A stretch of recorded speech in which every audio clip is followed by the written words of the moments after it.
Good morning সবাইকে। আমরা কোথায় যাচ্ছি এখন বলবো না, পরে বড় ব্লগে বলবো। এখন শর্টে আমি একটা কথা বলি যে আমরা এখন বেরিয়েছি, মোটামুটি এখন বাজে হচ্ছে ভিয়েতনামের টাইম 7:45। যে আমরা বেরিয়েছিলাম ভোর 4টে নাগাদ, 4টে না 5টা নাগাদ। মোটামুটি 100 কিলোমিটার আমরা চলে এসেছি, আরো যাওয়া হবে। এখন আমরা কফি নিয়ে বসেছি।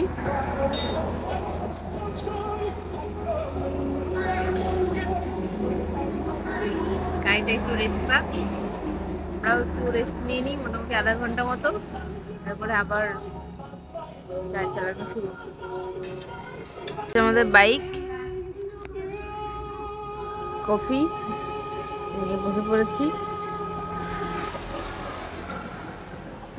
সামনে বাড়িটা খুব সুন্দর, দেখো।